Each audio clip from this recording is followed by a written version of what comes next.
السلام علیکم ناظرین، ایک یمن کا بادشاہ کا واقعہ ہے۔ تاریخ ابن عساکر میں ہے کہ حضور صلی اللہ علیہ وسلم سے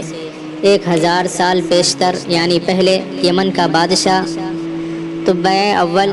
حمیری تھا۔ ایک مرتبہ وہ اپنی سلطنت کے دورے کو نکلا۔ 12,000 عالم اور حکیم اور 1,32,000 سوار اور 1,13,000 پیادہ اپنے ہمراہ لیے، اور اس شان سے نکلا کہ جہاں بھی پہنچتا اس کی شان و شوکت شاہی دیکھ کر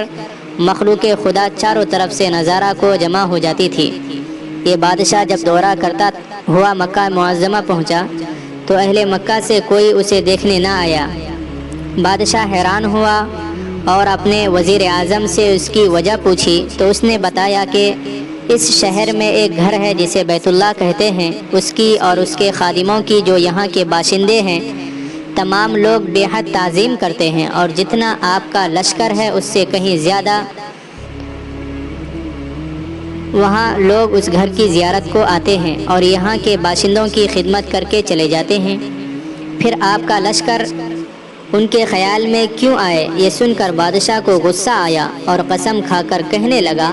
کہ میں اس گھر کو کھدوا دوں گا اور یہاں کے باشندوں کو قتل کروا دوں گا۔ یہ کہنا تھا کہ بادشاہ کے ناک، منہ اور آنکھوں سے خون بہنا شروع ہو گیا اور ایسا بدبودار مادہ بہنے لگا کہ اس کے پاس بیٹھنے کی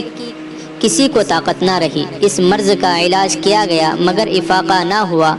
شام کے وقت بادشاہ کے ہمراہی علماء سے ایک عالم ربانی تشریف لائے اور نبض دیکھ کر فرمایا،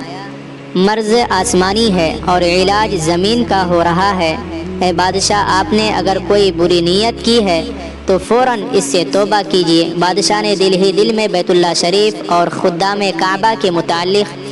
اپنے ارادے سے توبہ کی۔ توبہ کرتے ہی اس کا وہ خون اور مادہ بہنا بند ہو گیا، اور پھر صحت کی خوشی میں اس نے بیت اللہ شریف کو ریشمی غلاف چڑھایا اور شہر کے ہر باشندے کو 7 اشرفی اور 7 ریشمی جوڑے نظر کیے۔ پھر یہاں سے چل کر جب مدینہ منورہ پہنچا تو ہمراہی علماء نے جو کتب سماویہ کے عالم تھے وہاں کی مٹی کو سونگھا اور کنکریوں کو دیکھا،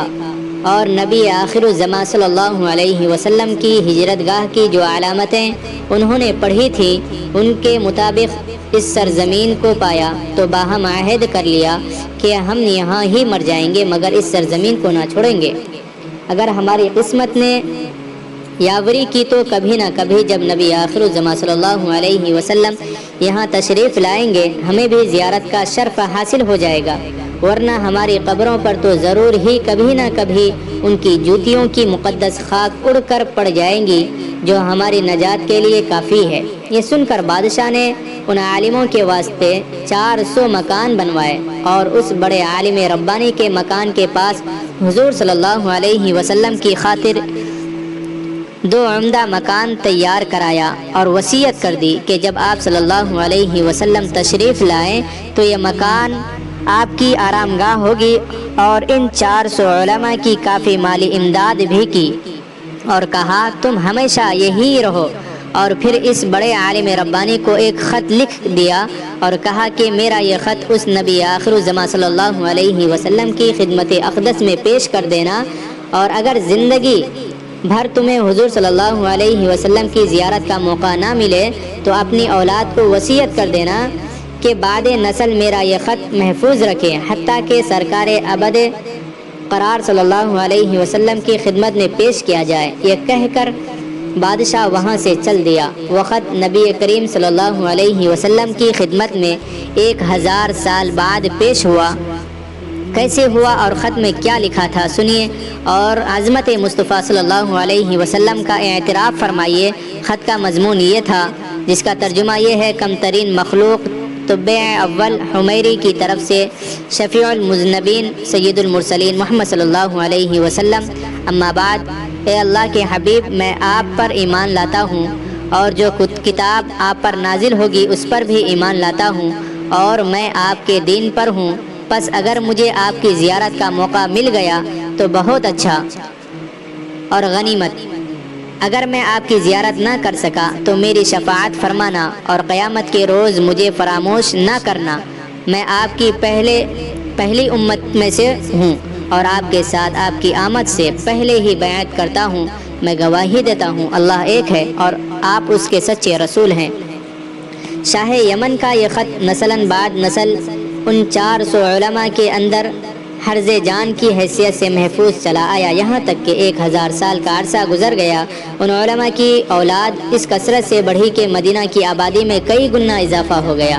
اور یہ خط دست بدست ماں وصیت کے اس بڑے عالم ربانی کی اولاد میں سے حضرت ابو ایوب انصاری رضی اللہ تعالیٰ عنہ کے پاس پہنچا، اور آپ نے وہ خط اپنے غلام خاص ابو لیلہ کی تحویل میں رکھا۔ اور جب حضور صلی اللہ علیہ وسلم مکہ معظمہ سے ہجرت فرما کر مدینہ منورہ پہنچے اور مدینہ منورہ کی الوداعی گھاٹی مسنیات کی گھاٹیوں سے آپ کی اونٹنی نمودار ہوئی، اور مدینہ کے خوش نصیب لوگ محبوب خدا کا استقبال کرنے کو جوق در جوق آ رہے تھے، اور کوئی اپنے مکانوں کو سجا رہا تھا تو کوئی گلیوں اور سڑکوں کو صاف کر رہا تھا، کوئی دعوت کا انتظام کر رہا تھا، اور سب یہی اصرار کر رہے تھے کہ حضور صلی اللہ علیہ وسلم میرے گھر تشریف فرما ہو۔ حضور صلی اللہ علیہ وسلم نے فرمایا میری اونٹنی کی نکیل چھوڑ دو، جس گھر میں یہ ٹھہرے گی اور بیٹھ جائے گی وہی میری قیام گاہ ہوگی۔ چنانچہ 2 منزلہ مکان شاہ یمن طبع نے حضور صلی اللہ علیہ وسلم کی خاطر بنوایا تھا، اور وہ اس وقت حضرت ابو ایوب انصاری رضی اللہ تعالیٰ عنہ کی تحویل میں تھا۔ اسی میں حضور صلی اللہ علیہ وسلم کی اونٹنی جا کر ٹھہر گئی۔ لوگوں نے ابو لیلہ کو بھیجا کہ جاؤ حضور صلی اللہ علیہ وسلم کو شاہ یمن طبع کا خط دے آؤ۔ جب ابو لیلہ حاضر ہوا تو حضور صلی اللہ علیہ وسلم نے اسے دیکھتے ہی فرمایا تو ابو لیلہ ہے؟ یہ سن کر ابو لیلہ حیران ہو گیا۔ حضور صلی اللہ علیہ وسلم نے فرمایا میں محمد رسول اللہ صلی اللہ علیہ وسلم ہوں، شاہ یمن کا جو میرا خط تمہارے پاس ہے لاؤ، وہ مجھے دو۔ چنانچہ ابو لیلہ نے وہ خط دیا، اور حضور صلی اللہ علیہ وسلم نے پڑھ کر فرمایا صالح بھائی طبع کو آفرین و شاباش ہے۔ تو اس سے ہمیں یہ سبق ملتا ہے کہ حضور صلی اللہ علیہ وسلم کا ہر زمانے میں چرچا رہا، اور خوش قسمت افراد نے ہر دور میں حضور صلی اللہ علیہ وسلم سے فیض پایا۔